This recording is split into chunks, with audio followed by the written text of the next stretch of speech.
Welcome back to my channel. In today's video, I'm going to be taking items that I thrifted or things that I just found around my house for free, and we're going to turn them into unique pieces of Christmas home decor. And I want to thank Squarespace for sponsoring today's video. If you love the look of old, worn, aged books but can't find any in your area, I'm going to show you how to take newer books and make them look old. All you gotta do is grab some sandpaper and sand your books down. Sometimes you can get the wording completely off the spine, but I just try to get it where it's not quite readable, especially on this one because we're gonna put something else on the spine. So you can see now how they have a much more distressed age look. I do find it works better on fabric books if you can find ones like that. Y'all, IOD just released their holiday collection, and this is my personal favorite transfer. It's Tinsel, a gold gilded transfer, and it is absolutely beautiful. It's gold foil transferred onto your piece. As you can see, I've been using this one a lot. I love the music notes, so I'm gonna cut this one into strips.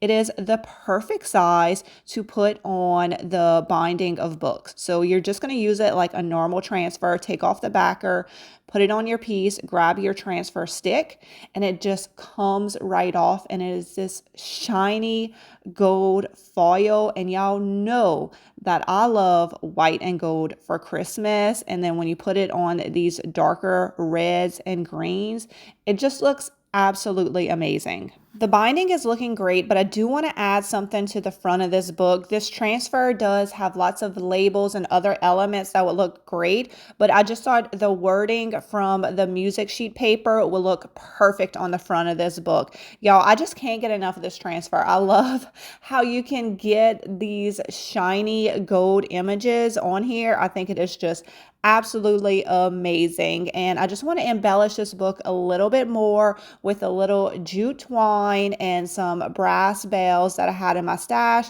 and just a little bit of greenery. This was a fun, easy project with an absolutely beautiful result. I love the way this looks and will fit in perfectly with my Christmas decor. Here is another idea for your green and red books for Christmas. You have probably seen this already, but I'm going to show you just how easy it is to create. Grab your red and green books in several different sizes and stack them largest to smallest. I use a brass candlestick for my base, but any candlestick you have on hand will work, and this is definitely a very unique piece of home decor.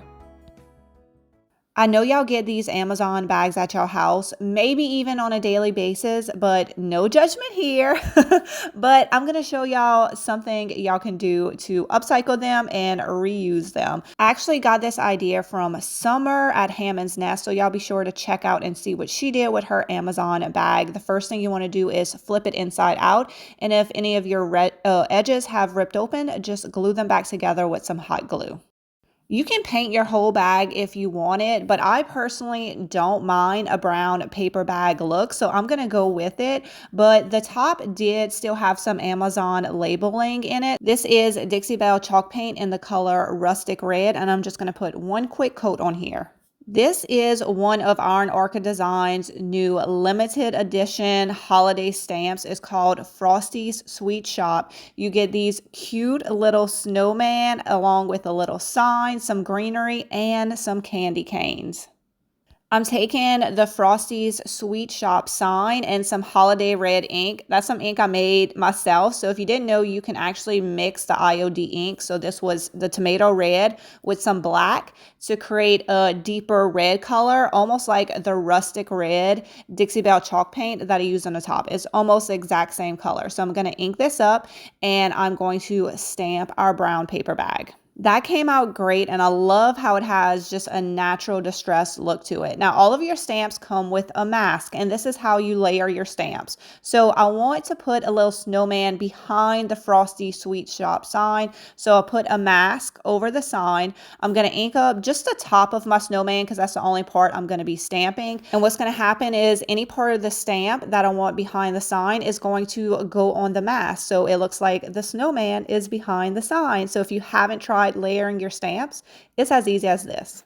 I want to create some plush candy canes to put inside my bag. So I'm going to be using the candy cane stamps. I'm going to stamp them with the red ink on top of the drop cloth. Then I'm going to hot glue 2 pieces of drop cloth, stuff them with just a little bit of batting. These were not big, so it did not take much. And the first one I turned inside out and it was really difficult. So the other ones I just went with the raw edges and I actually like that better. The last step is to add a little string to hang our bag. I have thrifted so many hole punchers, and for some reason I can never find one when I need one. So I'm just using the end of a scissors, and this is some of that wired jute twine that you can get from Dollar Tree. I'm just going to take that and twist it around each side.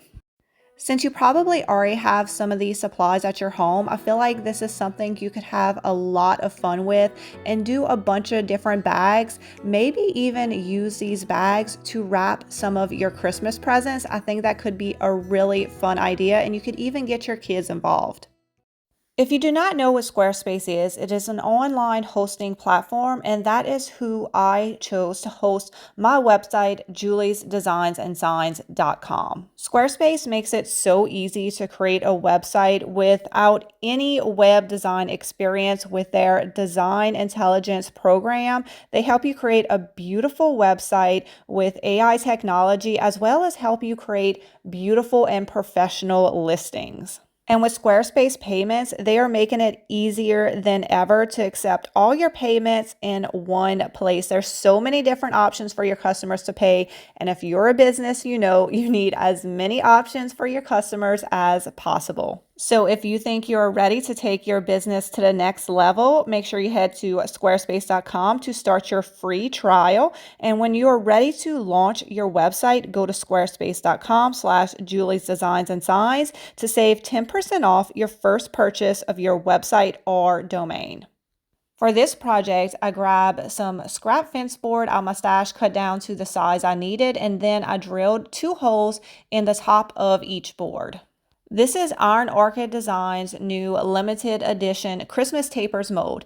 Now, you can absolutely use this as an ornament, but I love the Santa head that comes on here. And with air dry clay, you can just use the pieces that you want. So I just dusted my mold with a little bit of cornstarch. This helps to keep your clay from sticking. I'm going to use IOD air dry clay, and I'm just going to put it in the top of these Christmas tapers. The Santa head came out almost perfectly. I just had to remove a little bit of excess clay, and I'm just going to use my finger to smooth out the edges at the bottom.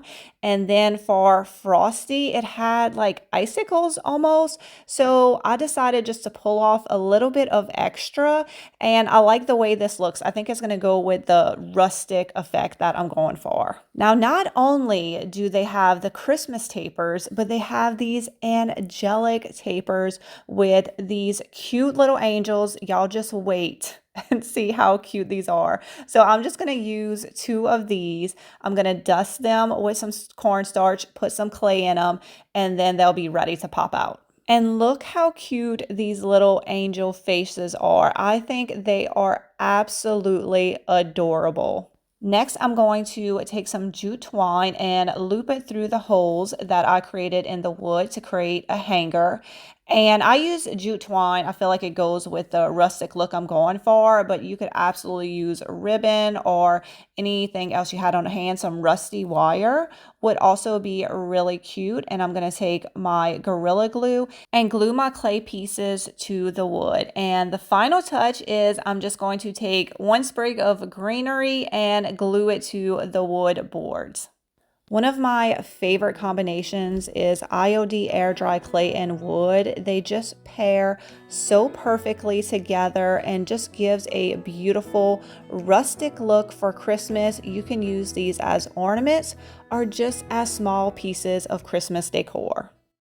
I know all of y'all have a sign like this in your stash, or you see them all the time at the thrift store. Go ahead and grab them because you can use them for so many different projects. Today, I'm going to be using the IOD lock and key mode. I am going to go ahead and paint it. I want it to be brown, so I'm using Fusion Paint in the color chocolate. I'm just going to give it one quick coat. And to get these pieces, I use the Aluminite fast casting resin in the IOD lock and key mode. And you can find all of these products on my website. My pieces are brown and dry, so I am going to add them to my wood sign. And what I'm going to do is I am going to put them biggest to smallest to create a cute little Christmas tree. If you've ever seen the spindle Christmas trees, it's kind of a take on that, but this one you can paint and make it whatever style you love for Christmas. So I like white and and I also like wood. That's why I painted the resin castings in brown first. And now I'm going to paint everything with a coat of Dixie Belle chalk paint in the color Fluff, but not the frame. If you have a good brush that you can cut in, it's pretty easy not to get any paint on your frame. Now I'm going to wet distress the lock and key mode to bring back some of that brown color. And while it brought it back, it wasn't quite the look I was going for. I wanted them to look a little bit more like wood. So I took the Dixie Belle Van Dyke glaze and I just put it on top very carefully and wiped off the excess. And that was more the look I was going for. I wanted it to kind of tie in to the wood frame that is already on the piece. I like the way this piece came out, but I feel like this is a project you could really get creative with and do in so many different ways, different color palettes. You could put it on different backgrounds, different textures. So definitely try this one out. All right, guys, that is the end of today's video. Please leave a comment below. Let me know what is your favorite project. I know it's only October, but I am really excited to start working on Christmas DIYs. And speaking of that, for the November colors of the month, I have got to show y'all. It is my favorite Christmas colors. The Colors of the Month Club is 4 fusion all-in-one paint colors that are perfect for the season we are crafting in. Shipped straight to your door. It is $29.99 and that does include shipping, so it is a really great deal to try samples of all of the beautiful fusion colors. And if you love milk paint as well, I do have a club for that. So you're going to get 2 milk paint colors and the 4 samples of the all-in-one fusion paint. So if you are interested in joining the club, I'll have a link to that in the description, as well as all of the other paint products and home decor that I used in my video. You can find it on my website at juliesdesignsandsigns.com. And if you are interested in starting your own website, y'all don't forget to check out squarespace.com, where you can get a 30-day free trial. And when you are ready to launch your website, head to squarespace.com/juliesdesignsandsigns, and you're going to get 10% off your first website or domain. And again, everything will be linked in the description for y'all. Y'all have a great day, and I will see y'all next time for another DIY thrifting home decorating video. Bye, guys.